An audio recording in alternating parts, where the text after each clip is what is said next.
A mother stands before the judge, accused of pulling a gun on her own son. But what if the real story is hidden behind a haze of social media posts, blurred faces, and family secrets? As shocking photos surface and both sides clash over the truth, the courtroom holds its breath. Is Virginia Cerna a violent criminal, or a mother caught in a web of lies? All right, so Mr. DeLeon, your motions are lost in the system somewhere. Sure. So are you all okay with proceeding without his Yes. physical motions? Yes, ma'am. I'm gonna give you the. Sure. Judge, can I approach this as the conditions of bond that have already been put in place? We're gonna go on the record. Court is calling CM 114217, 114220, and 114222. State of Texas versus Virginia Cerna. Can I have parties announced for the record for the state? Hank Wilkins for the state, Your Honor. Michael DeLeon for Ms. Cerna. And are you Ms. Cerna? Yes, ma'am. We are here, counsel, for a bond reduction. Is that correct? That's correct. Just for the record, Your Honor, originally Ms. Cerna was charged with aggravated assault with a deadly weapon. Her bond was set at $15,000. That occurred early in 2023. She, in late October of 2023, picked up 3 charges of aggravated robbery, which we very much dispute. And because of those robbery charges, her original bond on aggravated assault was remanded without bond. Okay, so today we're going to. Just one moment. And the court will also be calling 2023 CR 5815. You may continue, counsel. And today, Judge, we're going to be asking that a bond be set in her aggravated assault charge, and the associated aggravated robberies are set at $75,000, which is highly excessive. Before we go to the facts of those aggravated robberies, we're going to be asking for a bond of $10,000 each on the aggravated robberies, given the circumstances. All right. And what bond would you be asking for on the aggravated assault? It would be ideal to reinstate her bond at $15,000, but we will go with whatever the court wishes to do. All right. And state, are you prepared to proceed? Yes, ma'am. We're ready. Any witnesses? State or defense? I mean, None, Your Honor. I do have, I'd like to give the court a packet. I can do it one of 2 ways, either, and I've shown this to Mr. Wilkins, series of pictures, and I've marked it as defense exhibit number 1. I can have my client identify it, or as an officer of the court, I can identify what those pictures are. All right. Any objections to defense exhibit number 1? no objection, Your Honor. All right. Then the court will set except into evidence defendant's exhibit number 1. And if I may, Your Honor, what the court is looking at in defense exhibit number 1 is the first photos are of the 3 complainants in the case. The very first picture is Christopher Cooper, who is the biological son of my client. He was not raised by Ms. Cerna, but they are biological. And the other 2 are friends of Mr. Cooper. Additionally, you're also seeing social media posts of the various complainants and their various photos with weapons, with smoking blunts, with putting up wads of cash with those weapons as well. And lastly, there are injuries to Ms. Cerna's arm that occurred during that robbery. And we do want to address that when we get to that point.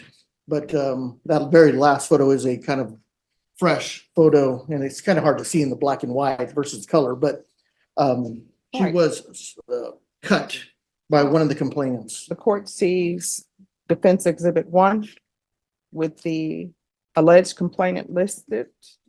The court sees what appears to be the complainants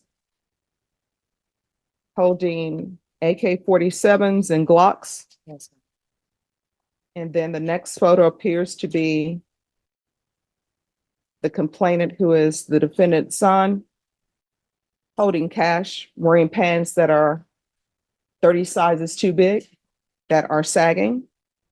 Then the next photo appears to be 2 complainants with someone with a gun, but there is no face to the person holding the gun, pointing the gun at them as they smoke blunts and photograph the person pointing the gun at them.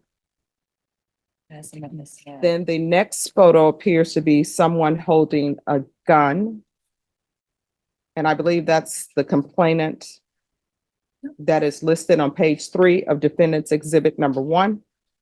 And then the court sees photographs with no face. So I don't know, I'm taking you at your word saying this is your complainant, but there's no face, but it appeared there's no talking by you unless you're under oath. But I do see photographs that appear to match the mark that's on your client's arm. But again, her face is not pictured in defense exhibit number 1. As an officer of the court, I will say that I've talked to my client. She has identified the 3 complainants, that being Jonathan, Joseph, and Christopher being the ones in the photos. And I'll also point out to the court that these photos taken from social media were my client got those while she was out on bond, and was able to forward that to me before she was taken into custody on these new aggravated robbery charges. Okay.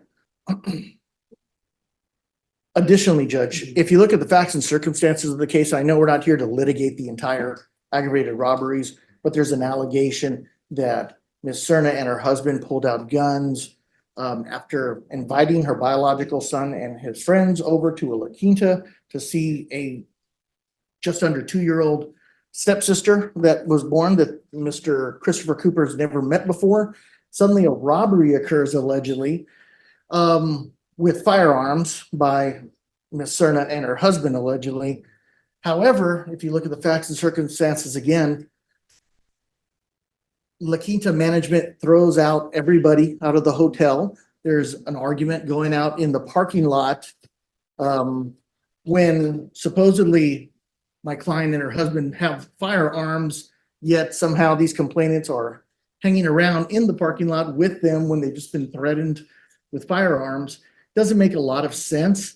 Additionally, Ms. Cerna does have that injury to her arm. She was cut. Once again, if she had a firearm, she wouldn't be in the position to be cut by Jonathan Vidales, who is in fact, all of these are, well, actually, Jonathan and Joseph are juveniles. Mr. Cooper is, I believe, 18 years of age at the time of this event in October of last year. But the circumstances are very suspect, Judge. So without going in, and obviously this court is not going to make a judgment on the veracity if she's guilty or not guilty of those specific aggravated robbery charges. But given the circumstances for setting a bond, we believe that because of the nature of the weirdness, essentially, of this allegation, we're asking that bonds be set of $10,000 on the aggravated robberies so they can be litigated down the road. And we'll see further in the future if, and this case is unindicted. These 3 charges have been unindicted for the past roughly 60 to 90 days. We will see if the district attorney's office will even go forward. I mean, obviously, Mr. Wilkins might know more about if they even have complainants that are going to be continuing to complain in the future. So based on that, Your Honor, and the circumstances, we're asking that the bond be set on the aggravated assault and a much lowered bond be set on the aggravated robberies. Obviously, if the court wants to do GPS, that is more than fine. We might ask the court to reduce or waive GPS fees, but if the court wishes to do that, we need more. Ms. Cerna will certainly comply with all GPS conditions. All right. State. Yes, Your Honor. We are asking that you double the bond on the aggravated assault deadly weapon from $15,000 to $30,000. And we're asking that on the aggravated robberies, that you keep the bonds at $75,000 each. We're also asking that you, she has these conditions of bond, the special conditions of bond, Judge, that I attended to the court. We're asking that you keep the GPS with full house arrest in place, no contact with the complainant witnesses in the aggravated robberies, Jonathan Vidales, Joseph Berrientos, and Christopher Cooper, a prohibition on possessing firearms. And Judge, I've previously tended to the court the police report. I didn't mark those. I have stickers here if you'd like. If you mark those as states exhibits 1, 2, and 3. Yes. And defense, have you had a chance to review those documents? We have, Your Honor, no objection. All right, then states exhibits 1, 2, and 3 are admitted, and of course, defendants exhibit number 1 is admitted. And you can tender those to the court reporter. I've reviewed those. Okay, this one. So, just And reading, I'm sorry, just so the record can be clear, those were reviewed before they were offered into evidence, and both the defense and the state requested that the court review those before they were offered into evidence. Objection. just, real briefly, the argument, in the police report, these are, very serious allegations. We're asking, that the bond be set at this high, or kept at this high number, in order to protect the community. The code says that you can set reasonable conditions of bond, within this amount, as well as your full house arrest GPS. And if you were inclined to grant a lower amount of bond, we would still ask for the other conditions, the full house arrest GPS, Judge. But I reviewed those pictures, and I think some of the questions that maybe the court had too. This is a picture. I don't really know what this is depicting. This could be an airsoft gun. This could be a real gun. These guys could be engaging in blunting, or this could be tobacco. A couple of these guys are juveniles, so if they have guns in these pictures that are undated, I think. We don't know when that is. I don't think any allegation that at the time of the offense, October 27th of 2023, that any of the complaining witnesses had guns at the time. That's not in any of the police reports. So, Your Honor, in order to protect the community, we are asking for those bond amounts, as well as the full house arrest GPS, Your Honor. And lastly, Judge, if I may, what I forgot to mention was nowhere in that police report does it say that anyone beyond the complainant said that Ms. Cerna and her husband had firearms. The hotel manager was told she had a firearm, but never saw it. So I want to be real specific about that. And just briefly, I mean, when I was reading the police report, if you're in a hotel room, I don't typically invite the manager into the hotel room. So I don't know how we would see if there are guns or not in there. This is as everyone was exiting, all the parties. Okay. So is there anything else from either side? Just a few more things. No, I'm just kidding. All right. So I'm going to keep the previous conditions of full GPS. I'll ask that the fees be waived. For the aggravated assault with a deadly weapon, I'm going to set the bond at $25,000. And that is cause number 2023 CR 5815 and CM number 114217. The court will reduce the bond to $60,000. And that's based upon what the court has reviewed in the police report. And cause number CM 114220, the court will reduce the bond to $60,000. And in cause number CM 114222, the court will reduce the bond to $60,000. And there's to be no contact with, is your husband Ruben Cerna? Yes, ma'am. There's to be no contact with Ruben Cerna. All right, is there anything else? Nothing, Your Honor. Thank you. All right, Ms. Ferguson, we need a jury trial date, a quick date on this case. State, how long do you expect this trial to last? 3 days, Judge. All right. So that means it'll probably be 2 days. The earliest date you have. All right, we'll come back with jury trial on February 6th. If you're still in custody, you'll be brought over and trial dressed in whatever civilian clothing you have at the jail. If you wish to be attired in something else, you'll need to do a clothing exchange. Mr. DeLeon, if there's an issue with the clothing exchange, let the court know. Yes, Your Honor. We thank the court. All right, and do you know if your client will be going, if she were found guilty, do you know if she'd be going to the court for punishment or the jury? We haven't discussed that yet, Your Honor, but probably the court. All right, on Eric Lopez?